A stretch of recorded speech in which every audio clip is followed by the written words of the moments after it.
प्रातरग्निं प्रातरिन्द्रगुं हवामहे प्रातर्मित्रावरुणा प्रातरश्विना प्रातर्भगं पोषणं ब्रह्मणस्पतिं प्रातः सोममुतरुद्रगुं हुवेम प्रातर्जितं भगमुग्रगुं हुवेम वयं पुत्रमदितेर्यो विधर्ता आध्रश्चिद्यं मन्यमानस्तुरश्चित्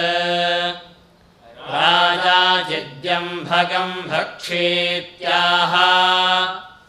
भगप्रणेतर्भगसत्यराधः भगेमां धियमुदवदन्नः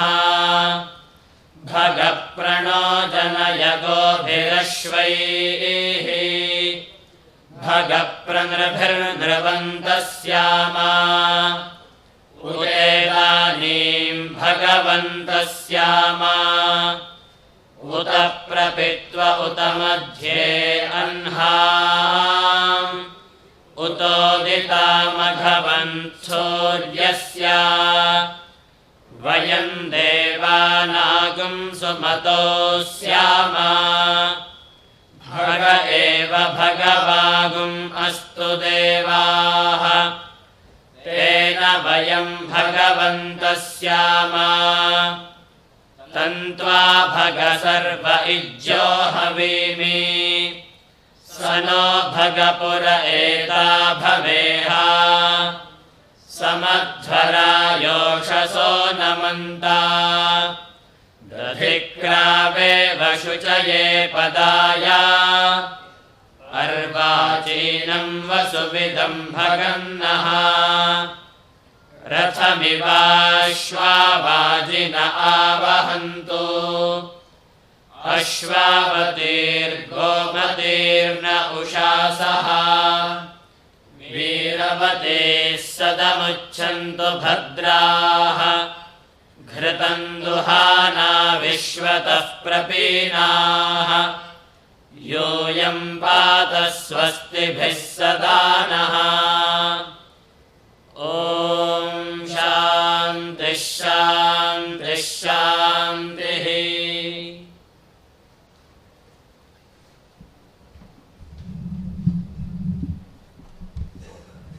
ॐ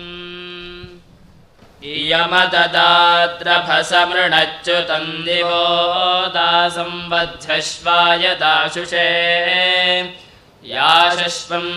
तमाचखादा वसं पणिन्ताते दात्राणि तविषा सरस्वती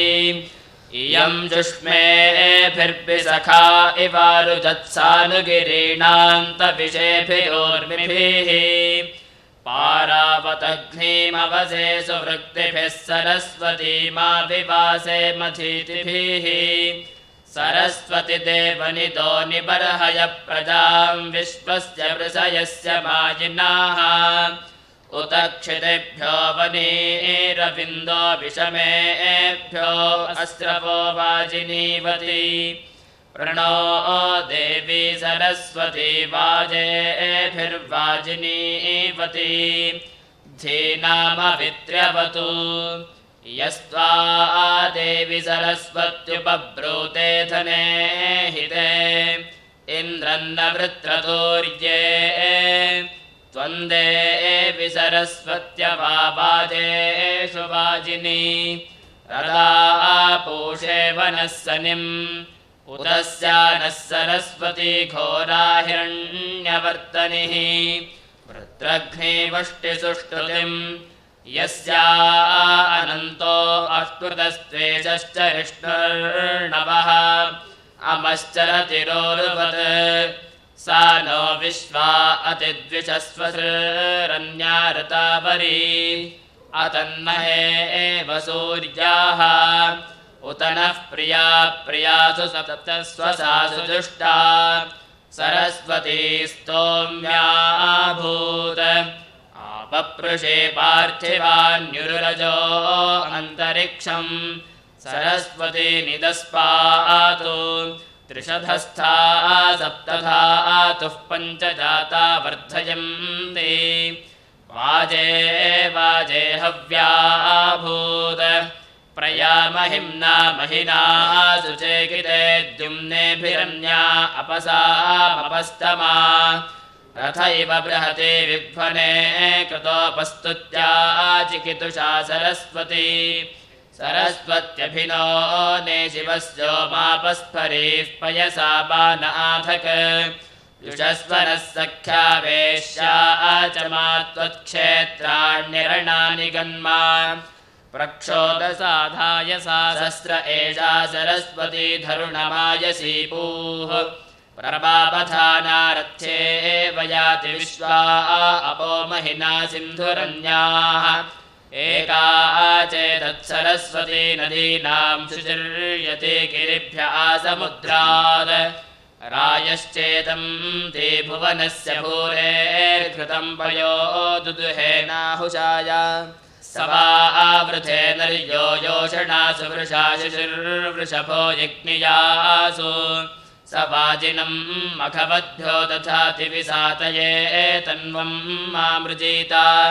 उतस्या नः सरस्वती जुषाणोपश्यवत्सुभगा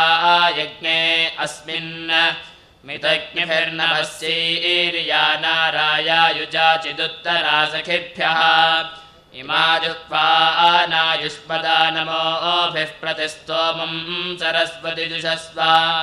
तव शर्मन् प्रियतमे दधाना उपस्थेयाम शरणं न वृक्षम् अयमुते सरस्वति वसिष्ठो द्वारावृतस्य सुभगे व्यावः वर्धशुभ्रे स्तुवते रासि वाजान् यूयं पातस्वस्तिभिः सदा नः बृहदुगायिषे वचो सूर्या नदीनां सरस्वतीमिन्महया सुवृक्तिभिः स्तोमैर्वसिष्ठरोदसी उभे यत्ते महिना शुभ्रे अन्धसि अधिक्षियन्ति पूरवाः सा नो बोध्यविद्रे मरुत्सखाचोदराधो मघोनां भद्रमिद्भद्रा कृणवत्सरस्वत्यकवारी चेतति वाजिनीवती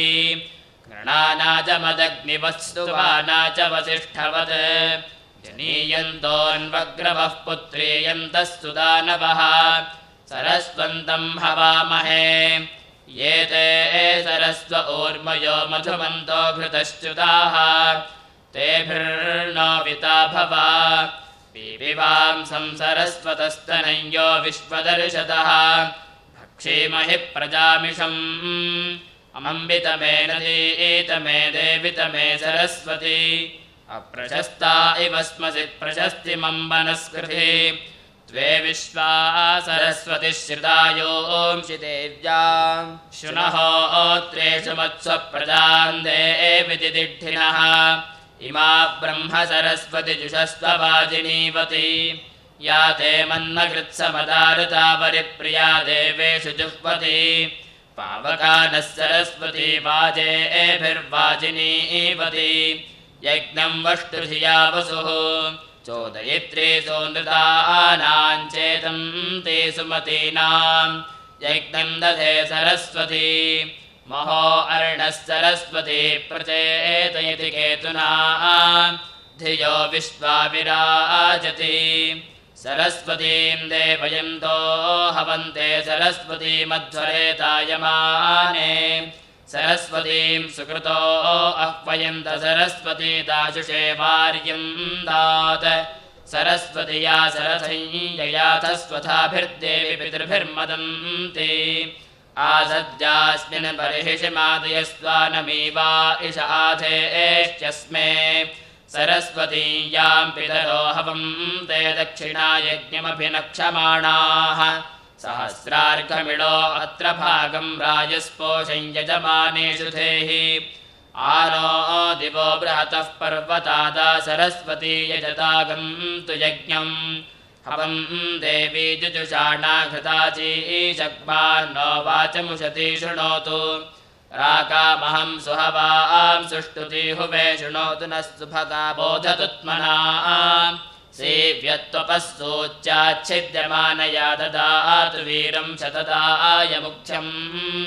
यास्ते राके सुमतयः सुपेशसो याभिर्तदासि दाशुषे वसूनि ताभिर्नो अद्य सुमना उपागहि सहस्रपोषं सुभगेरराणा सिनीवालिपृथुष्टुके या देवानामसि स्वसा दुषस्व हव्यमाहुतं प्रजान्धे विदिदिढ्ढिनः यासु बाहुस्वं गुरिस्तुषूमा बहुसुवरी तस्यै विष्पत्नी हविस्सिनी वाल्यै जुहोतना या गुङ्गोर्यासिनी वाली या राका या सरस्वती इन्द्राणी मह्व ऊतये वरुणानीं स्वस्तये ॐ शान्तिः शान्तिः शान्तिः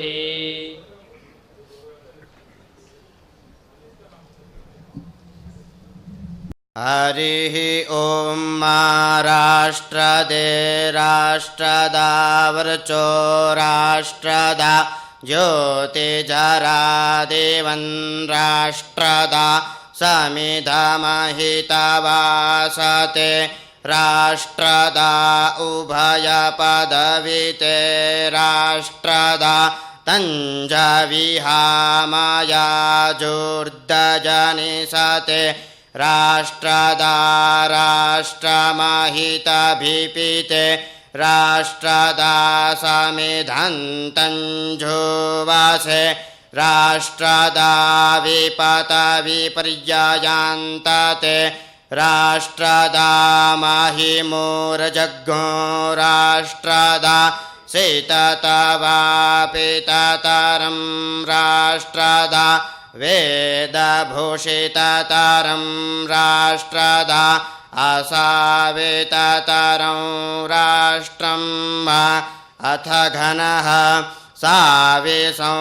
राष्ट्रदा इति राष्ट्रदा राष्ट्रे मते राष्ट्रदा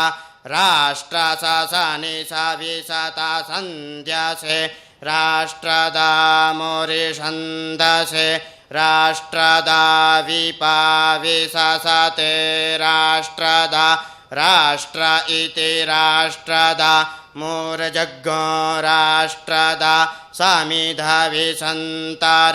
राष्ट्रदा शेषा विहत विहतन्तो विहतन्तो मदीजा विहतन्तो सीमावतितविदमहतन्तो मया विततमिह मदितन्तो ससा विपर्या विबधसन्तन्तो विपर्यतन्तो विबधतन्तो मूर्जा सदा समिधमिहते विपितवेषाः सा विपितवेषणो सम विपितवेषणो विपितवेषणो शनो समा सम सदिता तञ्जग्गो दितवते जाततिजातातिरपते तातिरपते इति तातिरपते जाततिजातातिरपते मोर्षत जाततिजातितारपते राष्ट्रततितारपते इति तितारपते तं वेदभूषितराष्ट्रदा वेदभूषित इति भूषितराष्ट्रदा राष्ट्रदा तमिसविहे यास्ततधनितन्धासमो विपराशिष्ठो मते राष्ट्रं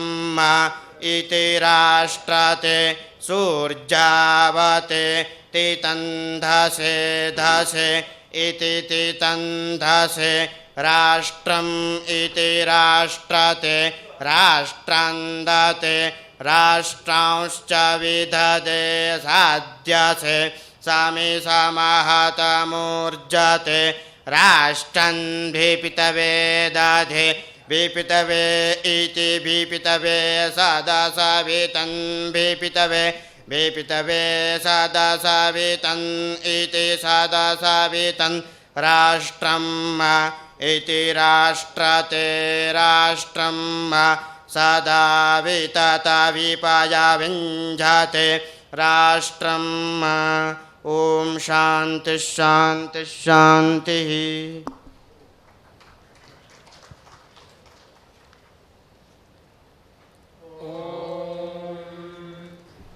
संज्ञानं विज्ञानं प्रज्ञानं जानदभिजानत् संकल्पमानं प्रकल्पमानमुपकल्पमानमुपक्लृप्तं क्लृप्तम् श्रेयो वसीय आयन् सम्भूतं भूतं चित्रः केतुः प्रभानाभान् सम्भान् ज्योतिष्मागस्तेजस्वानातपग्रस्तपन्नभितपन् रोचनो रोचमानः शोभनः शोभमानः कल्याणः दर्शादृष्टा दर्शता विश्वरूपा सुदर्शना आप्यायमानाप्यायमानाप्यायासु नृतैरा आपूर्यमाणा पूर्यमाणा पूरयन्ति पूर्णा पूर्णमासी दाता प्रदाता नन्दो मोदः प्रमोदः आवेशयन् निवेशयन् संवेशनः सगुं शान्तः शान्तः आभवन् प्रभवन् सम्भवन् सम्भूतो भूतः प्रस्तुतं विष्टुतगुं सग्रस्तुतं कल्याणं विश्वरूपम् शुक्रममृतं तेजस्वि तेजः समिद्धम् अरुणं भानुमन्मरीचिमदभितपस्तपस्वत् सविता प्रसविता दीप्तो दीपयन् दीप्यमानः ज्वलन् ज्वलिता तपन् वितपन् सन्तपन् रोचनो रोचमानः शुम्भोः शुम्भमानो वामः सुता सुन्वते प्रसुता सूयमानाभिषूयमाना पीती प्रपासम्पातृप्तिस्तर्पयन्ति कान्ता काम्या कामजातायुष्मती कामदुघा अभिशास्तानुमन्तानन्दो मोदः प्रमोदः आसादयन् निषादयन् सगुं सादनः सगुं सन्नः सन्नः आभूर्विभोः प्रभोः शम्भोर्भुवः पवित्रं पवयिष्यन् पूर्वो मेध्यः यशो यशस्वानायुरमृतः जीवो जीविष्यन् स्वर्गो लोकः सहस्वान् सहीयानोजस्वान् सहमानः जयन्नभिजयन् क्षुद्रविनोद्रविनोदाः आर्द्रपवित्रो हरिकेशो मोदः प्रमोदः अरुणोऽरुणरजाः पुण्डरीको विश्वजिदभिजित् आर्द्रः पिन्वमानोन्नवान्नसवानिरावान् सर्वौषधः सम्भरो महस्वान् एतत्काजो वत्काः क्षुल्लकाः शिपिविष्टकाः सरिस्सराः सुषेरवः अचिरासो गमिष्णवः इदानीं तदानीमेतर्हि क्षिप्रमजिरम् आशुर्निमेषः फणोद्रवन्नचिद्रवन् त्वरग्रस्त्वरमाण आशुराशीयाञ्जवः अग्निष्टोममुख्योतिरात्रो द्विरात्रस्त्रिरात्रश्चतुरात्रः अग्निर्ऋतुः सूर्यऋतुश्चन्द्रमा ऋतुः प्रजापतिः संवत्सरो महान्तः भूरग्निम् च पृथिवीम् च माम् च त्रीयुश्च लोकान् संवत्सरम् च प्रजापतिस्त्वा साधयतु तया देवतयाङ्गिरस्वध्रुवासीद भुवो वायुम् चान्तरिक्षम् च माम् च त्रीयुश्च लोकान् संवत्सरम् च प्रजापतिस्त्वा साधयतु तया देवतयाङ्गिरस्वध्रुवासीद स्वरादित्यम् च दिवम् च माम् च त्रीयुश्च लोकान् संवत्सरम् च प्रजापतिस्त्वा साधयतु तया देवतयाङ्गिरस्वध्रुवासीद भूर्भुवः स्वश्चन्द्रमसम् च दिशश्च माम् च त्रीनिश्च लोकान् संवत्सरम् च प्रजापतिस्त्वा साधयतु तया देवतयाङ्गिरस्वध्रुवासीद त्वमेव त्वाम् वेत्थयोऽसि सोऽसि त्वमेव त्वामचैषीः चितश्चासि सञ्चितश्चास्यग्ने एतावागिश्चासि भूयागिश्चास्यग्ने यत्ते अग्नेऽन्यो न यदुतेऽतिरिक्तम् आदित्यास्तदङ्गिरसश्चिन्वन्तो विश्वे ते देवाश्चितिमापूरयन्तो चितश्चासि सञ्चितश्चास्यग्ने एतावागिश्चासि भूयागिश्चास्यग्ने माते अग्ने च येन माति च येनायुरारक्षि सर्वेषाम् ज्योतिषाम् ज्योतिर्यददा बुधेति तपसो जातमनिभृष्टमोजः तत्ते ज्योतिरिष्टके तेन मे तपा तेन मे ज्वला तेन मे दीदिः यावद्देवाः यावदसाति सूर्यः यावदुतापि ब्रह्मा संवत्सरोऽसि परिवत्सरोऽसि इदावत्सरोऽसि इदुवत्सरोऽसि इद्वत्सरोऽसि वत्सरोऽसि तस्य ते वसन्तः शिरः ग्रीष्मो दक्षिणः पक्षः वर्षाः पुच्छम् शरदुत्तरः पक्षः हेमन्तो मध्यम् पूर्वपक्षाश्चितयः अपरपक्षाः पुरीशम् अहोरात्राणीष्टकाः ऋषभोऽसि स्वर्गो लोकः यस्यान्निशि महीयसे ततो नो मह आवः वायुर्भूत्वा सर्वादिश आवाहि सर्वादिशोऽनुविवाहि सर्वादिशोऽनु संवाहि चित्याचितिमापृणा अचित्याचितिमापृणा चिदसि समुद्रयोनिः इन्दुर्दक्षस्येन ऋतावा हिरण्यपक्षः शकुनो भुरण्युः महान्सधस्थे ध्रुवानिषत्तः नमस्ते अस्तु मामाहि पुंसीः एति प्रेतिवीति समित्युदिति दिवम् मे यच्छ अन्तरिक्षम् मे यच्छ पृथिवीम् मे यच्छ पृथिवीम् मे यच्छ अन्तरिक्षम् मे यच्छ दिवम् मे यच्छ अह्ना प्रसारय रात्र्या समच रात्र्या प्रसारय अह्ना समच कामम् प्रसारय कामगुम् समच भूर्भुवः स्वः ओजो बलम् ब्रह्मक्षत्रम् यशो महत् सत्यन्तपो नाम रूपममृतम् चक्षुश्रोत्रम् मन आयुः विश्वम् यशो महः समन्तपो हरोभाः जातवेदा यदि वा पावकोऽसि वैश्वानरो यदि वा वैद्युतोऽसि सम्प्रजाभ्यो यजमानाय लोकम् ऊर्जम् पुष्टिम् ददतभ्याववृत्सा राज्ञी विराज्ञी सम्राज्ञी स्वराज्ञी अर्चिः शोचिः तपोहरोभाः अग्निरिन्द्रो बृहस्पतिः विश्वे देवा भुवनस्य गोपाः ते मा सर्वे यशसा सगुम् सृजन्तु असवे स्वाहा वसवे स्वाहा विभुवे स्वाहा विवस्वते स्वाहा अभिभुवे स्वाहाधिपतये स्वाहा दिवाम् पतये स्वाहा ब्रह्मस्पत्याय स्वाहा चाक्षुष्मत्याय स्वाहा ज्योतिष्मत्याय स्वाहा राज्ञे स्वाहा विराज्ञे स्वाहा सम्राज्ञे स्वाहा स्वराज्ञे स्वाहा शोषाय स्वाहा सूर्याय स्वाहा चन्द्रमसे स्वाहा ज्योतिषे स्वाहा सगुंसर्पाय स्वाहा कल्याणाय स्वाहा अर्जुनाय स्वाहा विपश्चिते पवमानाय गायत महीनधारात्यन्धो अर्षति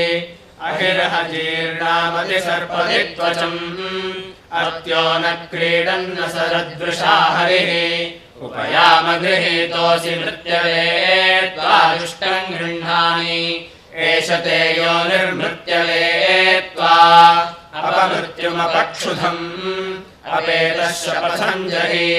अधानो अग्न आवह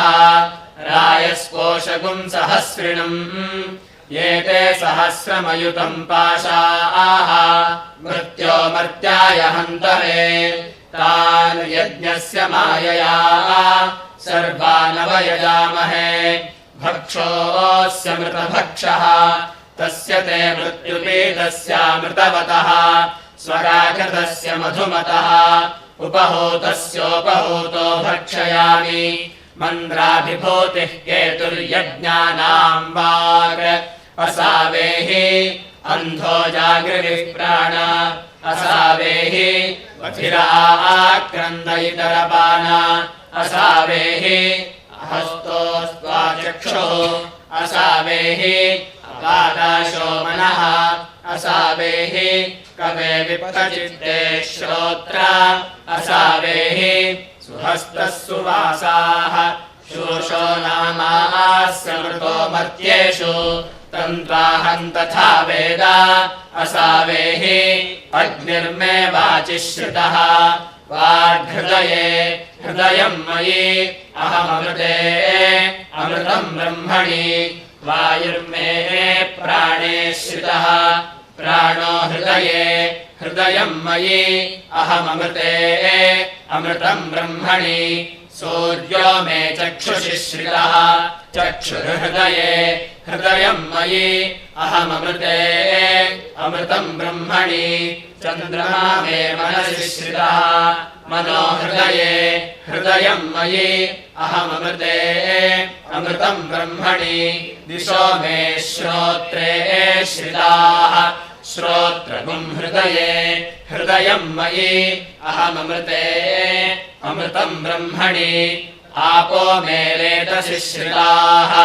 रेतो हृदये हृदयम् मयि अहममृते अमृतम् ब्रह्मणि पृथिवी मे शरीरे श्रिता शरीरगुम् हृदये हृदयम् मयि अहममृते अमृतम् ब्रह्मणि ओषधिवनस्पतयो मे लोमसुश्रिताः लोमानि हृदये हृदयम् मयि अहममृते अमृतम् ब्रह्मणि इन्द्रो मे बले श्रितः बलगुम् हृदये हृदयम् मयि अहममृते अमृतम् ब्रह्मणि पर्जन्यो मे मूर्ध्नि श्रितः मूर्धा हृदये हृदयम् मयि अहममृते अमृतम् ब्रह्मणि ईशानो मे मन्यौ श्रितः मन्युर्हृदये हृदयम् मयि अहममृते अमृतम् ब्रह्मणि आत्मा आत्मनि श्रितः आत्मा हृदये हृदयम् मयि अहममृते अमृतम् ब्रह्मणि पुनर्म आत्मा पुनरायुरागात् पुनः प्राणः पुनराकूतमागात् वैश्वानरो रश्मिभिर्वावृधानः अन्तस्तिष्ठत्वमृतस्य गोपाः ॐ शान्तिः शान्तिः शान्तिः ब्रह्मन् ब्राह्मणो ब्रह्मवर्चसे जायतामास्मिन् राष्ट्रे राजन्य इषव्यः शूरो महारथो जायतान्दोद्धृधेनुर्वोढा नड्वानाशुः सप्तिः पुरन्धिर्योषा जिष्णो रथेष्ठाः सभेयो युवास्य यजमानस्य वीरो जायतान्निकामे निकामेनः पर्जन्यो वर्षतु फलिन्यो न ओषधयः पच्यन्ताम् योगक्षेमो नः कल्पताम् ॐ शान्तिः शान्तिः शान्तिः हरिः ॐ श्रीकृष्णाय ಪೂರ್ಣಮಸ್ತು. ಧನ್ಯವಾದಗಳು.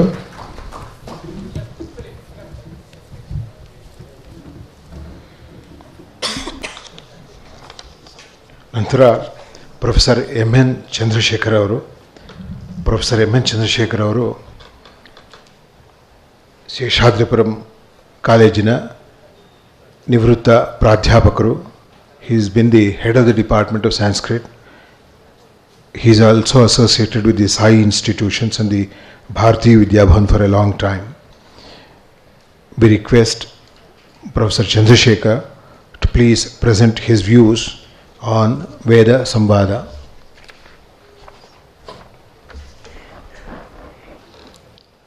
ಯಾವ ಋಷಿಗಳು ಯಾವ ವೇದ ಮಾತೆಯನ್ನು ತಮ್ಮ ಮನಸ್ಸಿನಲ್ಲಿ ಕಂಡುಕೊಳ್ತಾ ಇದ್ದಾರೆಯೋ, ಯಾವ ವೇದ ಮಾತೆಯನ್ನು ಎಲ್ಲ ದೇವತೆಗಳು ಕೂಡ ಪ್ರತಿನಿತ್ಯವೂ ಅಹರ್ನಿಶಿ ತಪಸ್ಸಿನ ಮುಖವಾಗಿ ಕಂಡುಕೊಳ್ತಾ ಇದ್ದಾರೆಯೋ, ಯಾವ ವೇದ ಮಾತೆಯನ್ನು ಗಣೇಶ ಶತಾವಧಾನಿಗಳು, ಡಾಕ್ಟರ್ ವನಿತಾ ರಾಮಸ್ವಾಮಿ, ಬಾಲಚಂದರ್, ಇಲ್ಲಿರುವಂಥ ಅನೇಕ ಗುರುಗಳು ತಮ್ಮದೇ ಆದ ರೀತಿಯಿಂದ ಪ್ರತಿನಿತ್ಯ ಉಪಾಸನೆ ಮಾಡ್ತಾ ಇದ್ದಾರೆಯೋ, ಅಂತಹ ವೇದ ಮಾತೆ ನಮ್ಮೆಲ್ಲರಿಗೂ ಕೂಡ ಮಂಗಳವನ್ನು ಮಾಡಲಿ ಅಂತ. ಯಾಂ ಋಷಯೋ ಮಂತ್ರಕೃತೋ ಮನೀಷಿಣಃ ಅನ್ವೈಚ್ಛನ್ ದೇವಾಸ್ತಪಸಾಶ್ರಮೇಣ ತಾನ್ ದೇವೀಂ ವಾಚಕಂ ಹವಿಷಾ ಯಜಾಮಹೇ ಸಾನೋ ದಧಾತು ಸುಕೃತಸ್ಯ ಲೋಕೆ. ಇಂದು ಗುರುಪೂರ್ಣಿಮಾ, ಎಂಥ ಪವಿತ್ರವಾದ ದಿನ. ರಮಣ ಮಹರ್ಷಿಗಳು ವೇದ ಅರ್ಥವಾಗಲಿ ಬಿಡಲಿ, ಪ್ರತಿಯೊಬ್ಬ ಮನುಷ್ಯನೂ ಕೂಡ ಜೀವನದಲ್ಲಿ 15 ನಿಮಿಷವಾದರೂ ಕೂಡ ವೇದವನ್ನು ಕೇಳಬೇಕು,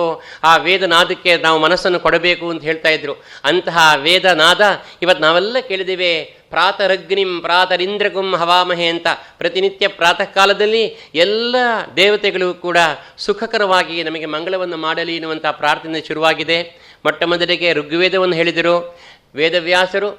ಯಾರನ್ನ ಇವತ್ತು ಕುರಿತು ನಾವು ಪೂಜೆ ಮಾಡ್ತಾ ಇದ್ದೇವೆಯೋ, ಯಾರಿಂದ ಜ್ಞಾನನಿಧಿ ಹರಿದು ಬಂದಿದೆಯೋ ಅಂತಹ ವೇದವ್ಯಾಸರು 4 ವೇದಗಳನ್ನು ಉಳಿಸ್ಕೊಳ್ಬೇಕು ಅನ್ನೋ ಕಾರಣಕ್ಕೋಸ್ಕರವಾಗಿ ಎಲ್ಲರಿಗೂ ಎಲ್ಲವನ್ನೂ ಕೂಡ ಓದಲು ಸಾಧ್ಯವಿಲ್ಲ. ಆದ್ದರಿಂದ ಅಂತಹ ವೇದವನ್ನು ವ್ಯಾಸ ಅಂದರೆ ಡಯಾಮೀಟರ್ ಅಂತ ಅನಂತವಾದ ವೇದಗಳನ್ನು, ನೆನ್ನೆ ಹೇಳಿದ ಹಾಗೆ ಅನಂತವಾದ ವೇದಗಳನ್ನು 4 ಭಾಗವನ್ನು ಮಾಡಿ ಋಗ್ವೇದವನ್ನು ನೀವು ಕಲಿಯಿರಿ, ಯಜುರ್ವೇದವನ್ನು ನೀವು ಕಲಿಯಿರಿ, ಸಾಮವೇದವನ್ನು ನೀವು ಕಲಿಯಿರಿ, ಅಥರ್ವವೇದ ನೀವು ಕಲಿಯಿರಿ. ಈ ರೀತಿಯಾಗಿ ಕಲಿಸಿಬಿಟ್ಟು ಇಡೀ ಪ್ರಪಂಚದ ಉದ್ಧಾರಕ್ಕೋಸ್ಕರವಾಗಿ ಅವರು ಆ ರೀತಿಯಾಗಿ ಮಾಡಿದರು. ಅಂತಹ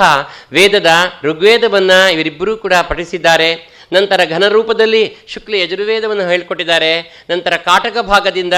ತುಂಬ ಸುಶ್ರಾವ್ಯವಾಗಿರುವಂಥ ಈ 3 ವೇದಗಳನ್ನು ನಾವೆಲ್ಲರೂ ಕೇಳಿದ್ದೇವೆ. ಎಷ್ಟು ಮಂತ್ರವೂ ಕೂಡ ತುಂಬ ಚೆನ್ನಾಗಿದೆ, ಆದರೆ ಕಾಲವಿಲ್ಲ. ಏತೆ ಸಹಸ್ರ ಮಯುತಂ ಪಾಶಾ ಮೃತ್ಯೋ ಮರ್ತ್ಯಾಯ ಹಂತವೇ ಅಂತ ಒಂದು ಮಂತ್ರವನ್ನು ಹೇಳಿದರು. ಪರಮಾತ್ಮ ನಮ್ಮ ತಪ್ಪಿಗಳಿಗೋಸ್ಕರವಾಗಿ ನಾನಾ ಪ್ರಕಾರವಾಗಿರುವ ಬಲೆಯನ್ನು ಬೀಸ್ತಾ ಇರ್ತಾನೆ. ಮೃತ್ಯೋ ಮರ್ತ್ಯಾಯ ಹಂತವೇ, ಆ ಎಲ್ಲ ಪಾಶಗಳನ್ನು ಕೂಡ ನಾವು ಯಾವುದ ಮುಖಾಂತರವಾಗಿ, ಯಜ್ಞದ ಮುಖಾಂತರವಾಗಿ, ಈ ಸಂವಾದ ಯಜ್ಞದ ಮುಖಾಂತರವಾಗಿ ಆ ವೇದ ಮಂತ್ರಗಳನ್ನು ಕೇಳ್ತಾ ಕೇಳ್ತಾ ಅದೆಲ್ಲವನ್ನು ಕೂಡ ಸರ್ವಾನ್ ಅವಯಜಾಮಹೆ, ಎಲ್ಲವನ್ನು ಕತ್ತರಿಸಿ ಹಾಕೋಣ. ಆ ಪರಮಾತ್ಮನ ಅನುಗ್ರಹದಿಂದ ಈ ಯಜ್ಞದ ಕಲ್ಪನೆ ತುಂಬ ದೊಡ್ಡದು. ಇದೂ ಒಂದು ದೊಡ್ಡ ಯಜ್ಞ ಇದ್ದ ಹಾಗೆ. ಇಂತಹ ಯಜ್ಞದ ಮುಖಾಂತರವಾಗಿ ಆ ಮಂತ್ರಗಳನ್ನು ಕೇಳ್ತಾ, ಆ ಮಂತ್ರಗಳ ಬಗ್ಗೆ ಮನನವನ್ನು ಮಾಡ್ತಾ ಆ ಎಲ್ಲ ಪಾಶಗಳಿಂದ ನಾವು ಹೊರಕ್ಕೆ ಬರೋಣ. ಈಗ ತಾನೇ ನೋಡಿದ್ದೀವಿ ಹಿಮಾಲಯದಲ್ಲಿ ಏನಾಯಿತು ಅಂತ, ಬಿಹಾರದಲ್ಲಿ ಏನಾಗ್ತಾ ಇದೆ ಅಂತ ನೋಡ್ತಾ ಇದ್ದೀವಿ. ಈ ಎಲ್ಲ ತಾಪತ್ರಯಗಳನ್ನು ಆ ಪರಮಾತ್ಮ ಎಲ್ಲರ ಉದ್ಧಾರಕ್ಕೋಸ್ಕರವಾಗಿ ಈ ವೇದಮಾತೆಯನ್ನು ಅನುಗ್ರಹಿಸಿದ್ದಾನೆ. ಅಂತಹ ಗುರುಪೂರ್ಣಿಮೆ ಎಂದು ಇಂತಹ ಅಮೂಲ್ಯವಾಗಿರುವಂಥ ಮಂತ್ರಗಳ ರಾಶಿಗಳನ್ನು ನಾವು ಕೇಳ್ತಾ ಇದ್ದೇವೆ. ವೇದ ವಿಜ್ಞಾನ ಗುರುಕುಲ ಚೆನ್ನೈನಹಳ್ಳಿಯಲ್ಲಿ ತುಂಬ ಚೆನ್ನಾಗಿ ಆ ಎಲ್ಲ ಮಕ್ಕಳಿಗೆ ವೇದ ವಿದ್ಯೆಯನ್ನು ಕಲಿಸ್ಕೊಡ್ತಾ ಇದ್ದಾರೆ. ಕೇವಲ ವೇದ ಮಂತ್ರದ ಉಚ್ಚಾರಣೆ ಮಾತ್ರವಲ್ಲ, ಅವರಿಗೆ ಅದರಲ್ಲಿ ಜ್ಞಾನವನ್ನೂ ಕೂಡ ಬರೆಸ್ತಾ ಇದ್ದಾರೆ. ಆಧುನಿಕವಾಗಿ ಗಣಿತವಾಗಲಿ ಜ್ಯೋತಿಷವಾಗಲಿ ಮಾನ್ಯ ಬಾಲಚಂದರಿದ್ದಾರೆ. ಯಾವ ಜ್ಯೋತಿಷಶಾಸ್ತ್ರಕ್ಕೆ ಗಣಿತಶಾಸ್ತ್ರಕ್ಕೆ ತುಂಬ ಕೊಡುಗೆಯನ್ನು ಕೊಡ್ತಾ ಇದ್ದಾರೆಯೋ ಅದೆಲ್ಲವನ್ನೂ ಕೂಡ ಸಂಗ್ರಹ ಮಾಡ್ಕೊಂಡ್ಬಿಟ್ಟು ಇವರೆಲ್ಲರೂ ಕೂಡ ಕಲಿತಾ ಇದ್ದಾರೆ. ಅಂತಹ ವೇದ ಗುರುಕುಲದಿಂದ ಕೋಟೆ ಮನೆ ರಾಮಚಂದ್ರ ಭಟ್ಟರು ತುಂಬ ಅವರಿಗೆ ಯಶಸ್ಸು, ಕೀರ್ತಿ, ಆ ರೀತಿಯಾಗಿ ವೇದವನ್ನೇ ಉಸಿರಾಗಿ ಮಾಡಿಕೊಂಡು ವೇದ ಪ್ರಚಾರವನ್ನು ಮಾಡ್ತಾ ಇದ್ದಾರೆ. ಇಂಥ ಸಂದರ್ಭದಲ್ಲಿ ಭಾರತೀಯ ವಿದ್ಯಾಭವನ ಯಾವ ವಿದ್ಯೆಗೋಸ್ಕರವಾಗಿ ನಿಂತಿದೆಯೋ ಈ ಸಂವಾದ ಕಾರ್ಯಕ್ರಮದ ಮುಖಾಂತರವಾಗಿ ಎಲ್ಲ ಕಡೆಯಲ್ಲೂ ಕೂಡ ಇದರ ಸುಗಂಧ ಪ್ರಸಾರವಾಗ್ತಾ ಇದೆ. ಯಥಾ ವೃಕ್ಷಸ್ಯ ಸಂಪುಷ್ಪಿತಸ್ಯ ದೂರಾತ್ ಗಂಧೋ ವಾತಿ ಏವಂ ಪುಣ್ಯಸ್ಯ ಕರ್ಮಣೋ ದೂರಾತ್ ಗಂಧೋ ವಾತಿ. ಹೇಗೆ ಸುಪುಷ್ಪಿತವಾಗಿರುವಂತಹ ಒಂದು ಹೂವಿನ ಗಂಧ ಎಲ್ಲ ಕಡೆಗೂ ಪ್ರಸಾರವಾಗುತ್ತೆಯೋ ಹಾಗೆ ಈ ವೇದ ಸಂವಾದ ಇಸ್ಕಾನ್ ಮತ್ತು ಭಾರತೀಯ ವಿದ್ಯಾಭವನ ಏನು ನಡೆಸ್ತಾ ಇದ್ದರೆ ಇದರ ಗಂಧ ಎಲ್ಲ ಕಡೆಗೂ ಪ್ರಸಾರವಾಗಲಿ ಅಂತ ಹೇಳ್ತಾ ನನಗೆ 2 ಮಾತನ್ನು ಮಾತಾಡೋಕ್ಕೆ ಅವಕಾಶ ಕೊಟ್ಟಿದ್ದಕ್ಕೆ ನಮಸ್ಕಾರವನ್ನು ಮಾಡ್ತಾ ನನ್ನ ಮಾತನ್ನು ಮುಗಿಸ್ತಾ ಇದ್ದೇನೆ.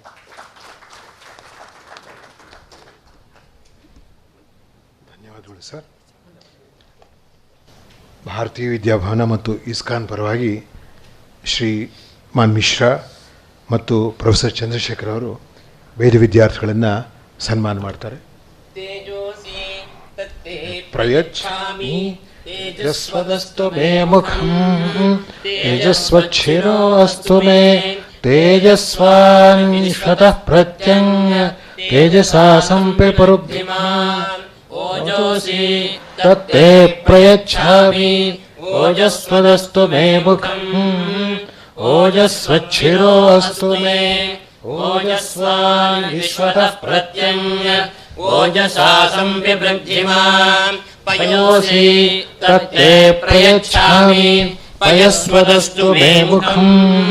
ಪಯಸ್ವಚ್ಛಿರೋऽस्तु ಮೇ ಪಯಸ್ವಾನ್ ವಿಶ್ವತಃ ಪ್ರತ್ಯಂಗ ಪಯಸಾ ಸಂಪಿಪೃದ್ಧಿಮಾ ಆಯುರಸಿ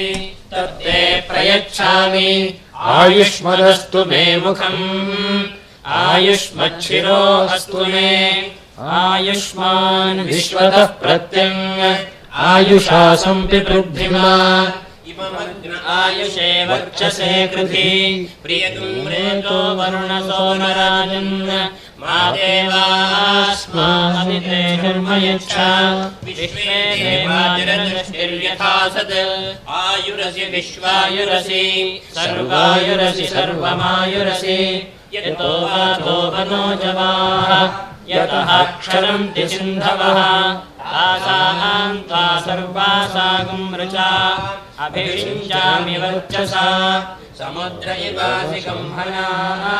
ಸೋಮ ಇವಾಸ್ಯದಾಭ್ಯಃ ಅಗ್ನಿರಿವ ವಿಶ್ವತಃ ಪ್ರತ್ಯಂಗ ಸೂರ್ಯ ಇವ ಜ್ಯೋತಿಷಾ ವಿಭೂಃ. ಭವನದ ಪರವಾಗಿ ಮಿಶ್ರಾ ಅವರು ಪ್ರೊಫೆಸರ್ ಚಂದ್ರಶೇಖರ್ ಅವರನ್ನು ಸನ್ಮಾನಿಸಬೇಕು ಅಂತ ಕೇಳ್ಕೊಳ್ತೇವೆ.